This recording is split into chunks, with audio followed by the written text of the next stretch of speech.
This is the One Step Better podcast.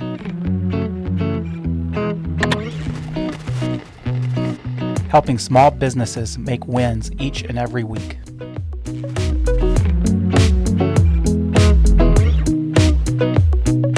Hey everybody, welcome back to the One Step Better podcast. I'm Mike. This is Matt. How's it going, Matt? What's up? That was loud. That's right? something. I had to do something different. Every week I'm like, hey man, how's it going? It's a beautiful day. I'm like, what's up? Let's go. Yeah, that was looking unexpected. Forward to today's podcast. This is gonna be a fun topic. This is gonna be a fun one. So we're gonna continue our series on all things people, developing people, hiring people, firing people. Today we're gonna talk about what makes people feel special. So Matt, my question for you before we get started is, tell me the best date that your wife has ever taken you on that made you feel really special. We're gonna get intimate today. Bounce. Not that way. Actually, one of our first dates, it would have been Valentine's Day of 1994. Oh my goodness. Was I even born yet? Her and two girlfriends took me and two of my buddies, and we went to a hibachi place, and we went out to like a Shakespeare festival after that. It was really fun. I enjoyed that one. I'm trying to think of all the other dates. I mean, I don't think she takes me out to dates very often. We have date night, but like we kind of like which restaurant are we going to, and she likes trying new restaurants, so we do a lot of that. But yeah, that was probably one of our first dates. Yeah, that's fun. You? Recency bias.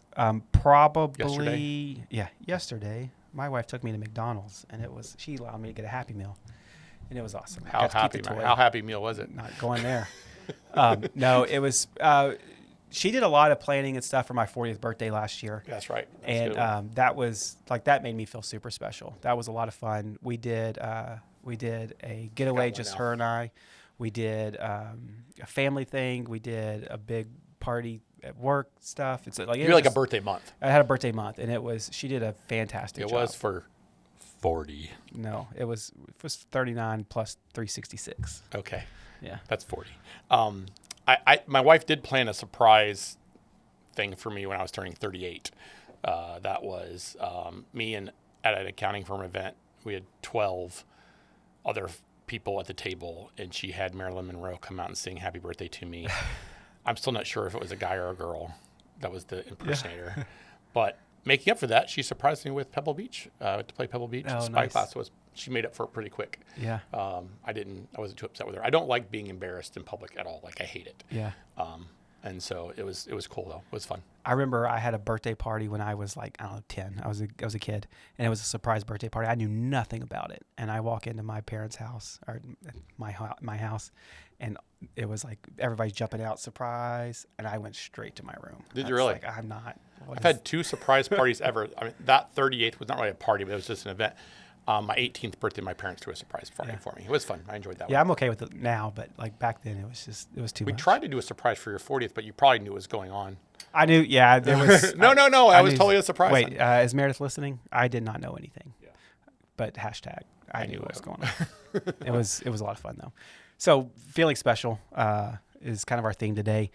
Employees want to feel special. Mm-hmm. There's a lot of talk right now about or at least coming out of COVID, we had the whole quiet quitting and the great, the talent recession stuff. And like, it was hard to find people, and everybody's wanting to work from home, and everybody's now not wanting to work from home. And there's pendulums are swinging left and right.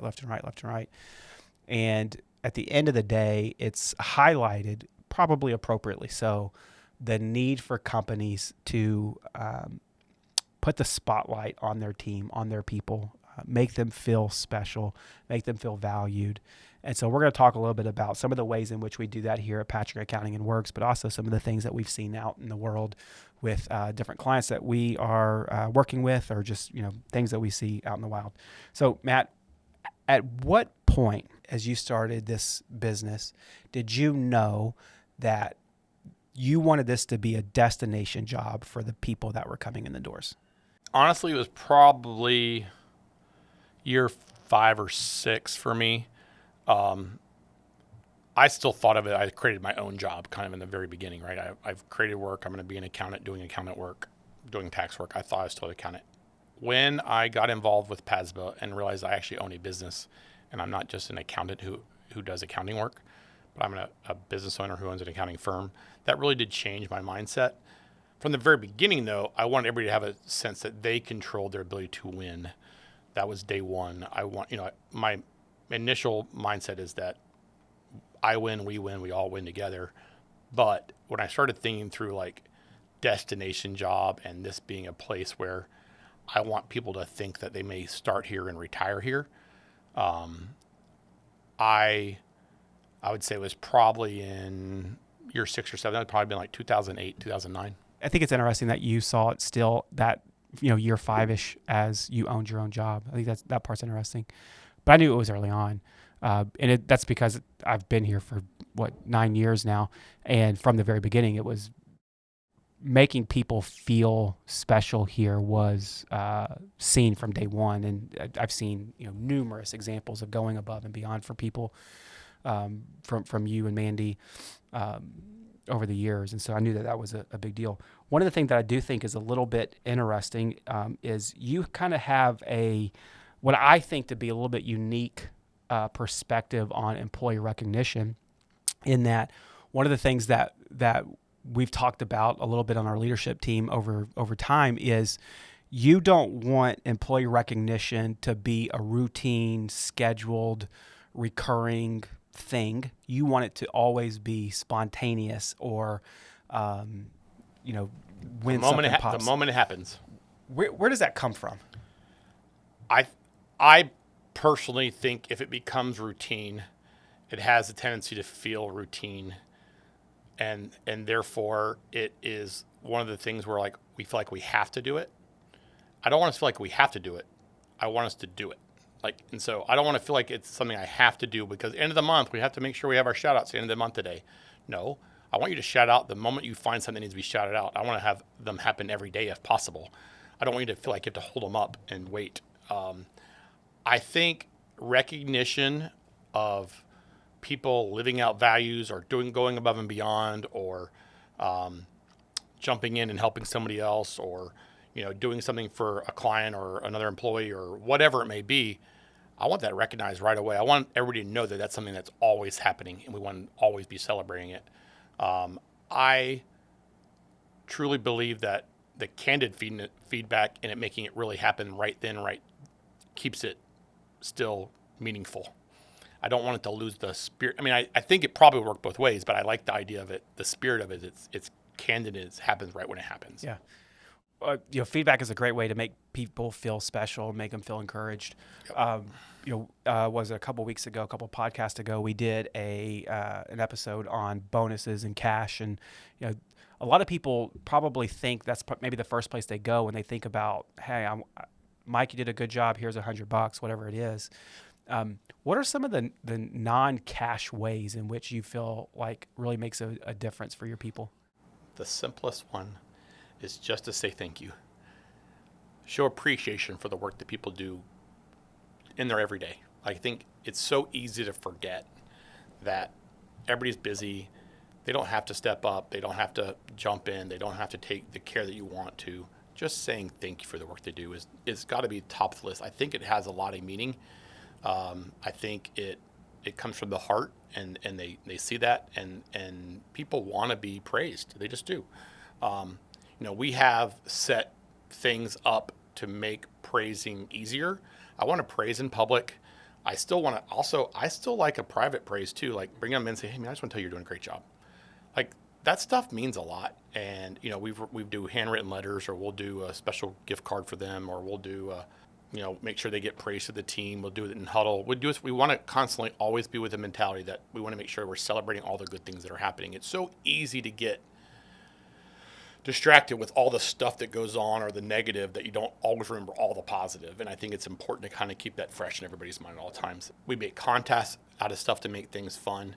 I want them to feel passionate, that they are aligned with what we're trying to do and where we're trying to go, and the alignment between our vision of where we're heading and the work they're doing, and everything they do actually matters.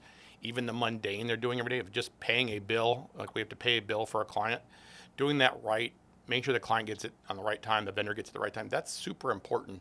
And it's so easy for us to forget sometimes that the mundane should be celebrated. I think about all the things we have done over the years. A lot of it came up with just I want everybody to feel like they are valued and that we care about them as people, and that we care about their personal lives probably 1,000 times more than we care about their work lives, that they enjoy the place they work with, the place they work at, but also the people they work with, and they're on a common mission to succeed. I think that's maybe an overlooked advantage to small businesses in a lot of ways. It's easy to compare, this is what we can offer from a comp standpoint, or this is what we can offer from a benefits standpoint. And that's not going to live up to what FedEx can do, or IP can do, or AutoZone here, big players here in the Memphis area, insert big company.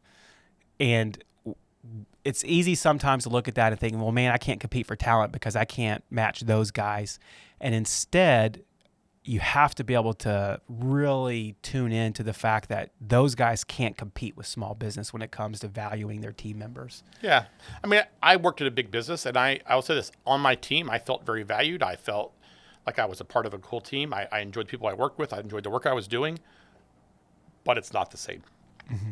At the end of the day, one of my favorite things is when I come in, I see all the cars in the parking lot, and I think about people buying new homes. And I think about what we can help them live their dreams, and be feeling good about where they're doing and the work they're doing every day. I think it's something we go through a routine like every other business that we don't celebrate nearly as much as we should. We go up and downs, but knowing the pulse of where our people are, and knowing how they're working every day, and feel like what they're doing does matter, I think it's critical. Yeah. Hey there, JD here with Matt. Heyo! To tell you about our new podcast, The Restaurant Grind. We love hearing the grit and grind stories behind restaurants. So each week we'll be interviewing some great owners and restaurateurs to hear about their journeys and the problems they still have on their plate today. We're talking to people who started as dishwashers or engineers, not even in the restaurant industry, but now are running thriving businesses. Sponsored by the Memphis Restaurant Association. The Restaurant Grind is available on Apple Podcasts, Spotify, and YouTube. And you can join us each and every week to be inspired by these awesome industry stories. Only on The Restaurant Grind. It's all about the grit.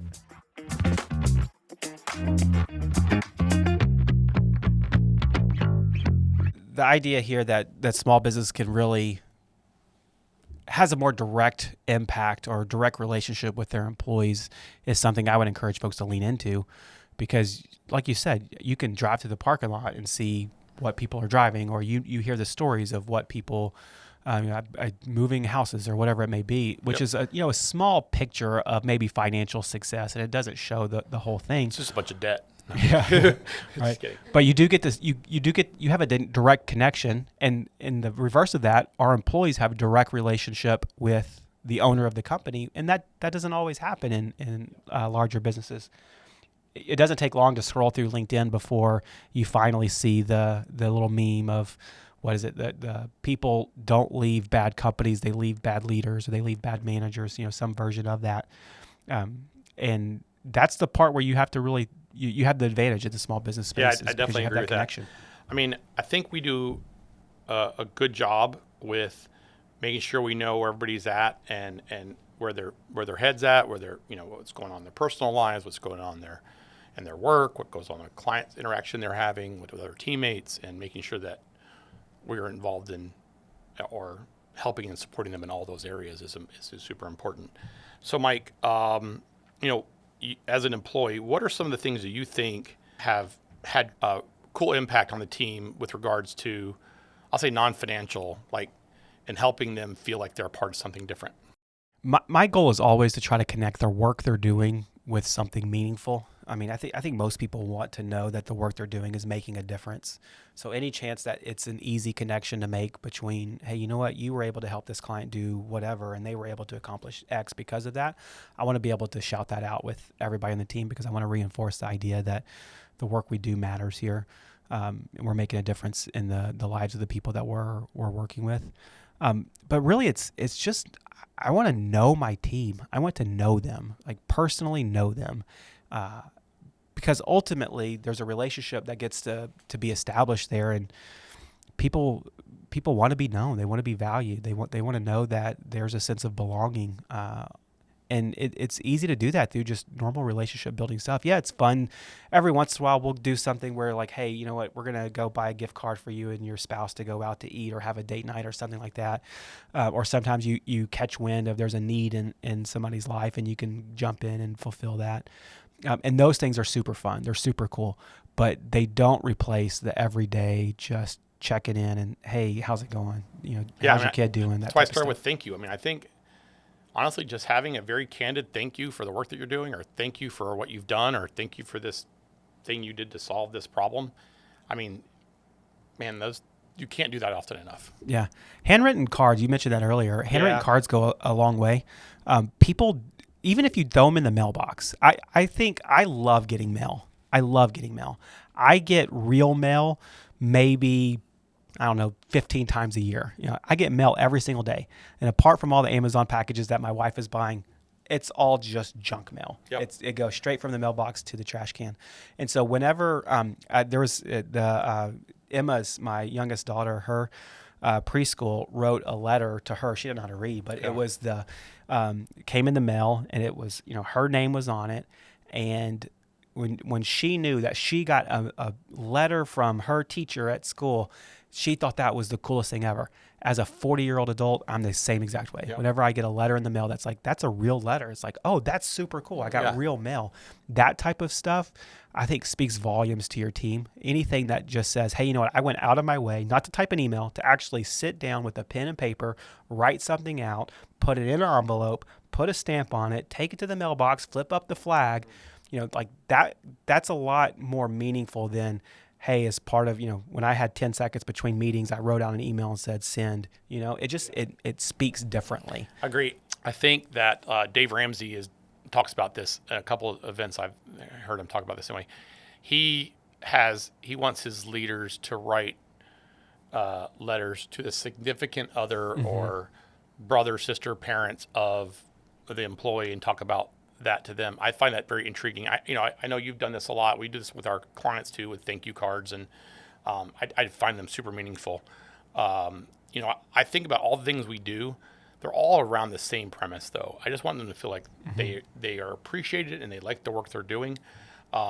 We have tried a lot of different things over the years. Like right now, we have a prize wheel. People can earn points for a number of different things. Some of them are tactical work related. Some are literally just living out values, and they earn points, and we've created a prize wheel for that. I think that's been fun.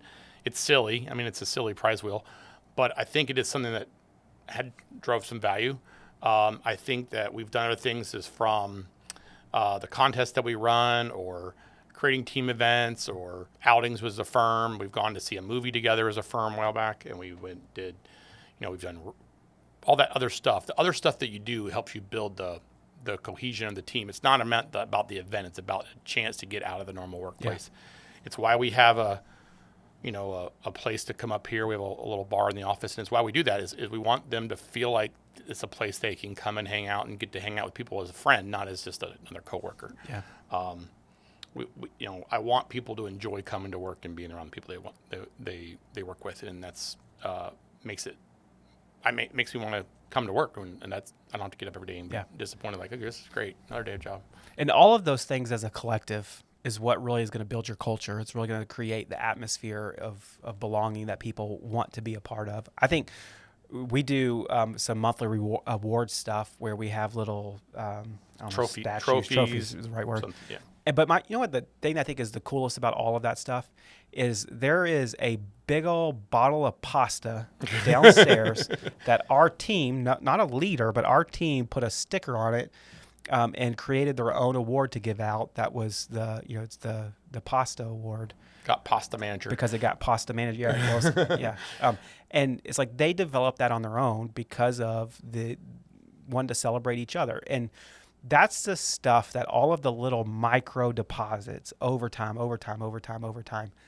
start to build where then you have a team that is replicating that same thing. And those little things, those are awesome to see. Yeah, I like it when I see, like, go to lunchroom and there's 8 of them eating lunch together. They go up here to the lounge up here, or they go out to lunch together as a team, or they're in our office playing video games or TJ has his throwing the crossword puzzle team. Yeah, crossword puzzle. That's his cheating ability. I'm not giving him any credit for that. If he can't get the answers himself, sorry.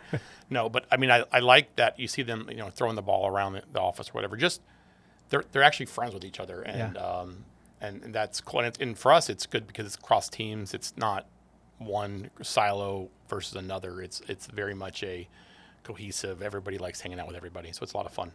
Yeah, to boil everything down, I think it matters that you like the people that you're working with. You like the people that you're bringing on your team, and that you're creating an environment where people feel safe. They feel like they can belong. They feel like they can participate. All those things ultimately turn into having a team of people that really feel This special. goes back to our workshop we had a couple weeks ago, which is the idea of, culture has to be intentional.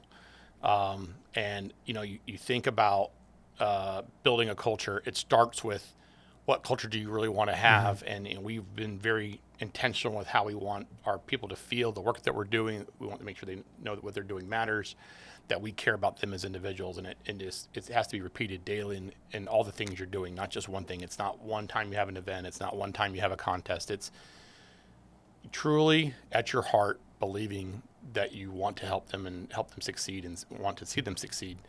And it makes it a lot more enjoyable to come to work every day. Absolutely. Great insight. So, Matt, thanks for joining us as always. Hopefully you guys picked up on a couple of tips on how to make your team feel special. And so share those with us. If there's something that you're doing that we're not doing or that you think has been super successful for you guys, you could always reach out to us at onestepbetter@patrickaccounting.com, and we'd love to hear some of your feedback. Thanks for joining us, and make sure that you click subscribe so you don't ever miss an episode of the One Step Better podcast. Thanks, and have a great day. Thanks for listening to the One Step Better podcast. I'd really appreciate it if you would take some time to rate us 5 stars on your podcast player of choice, and make sure that you subscribe to our YouTube channel so that you never miss out on another episode. Thanks, and have a great day.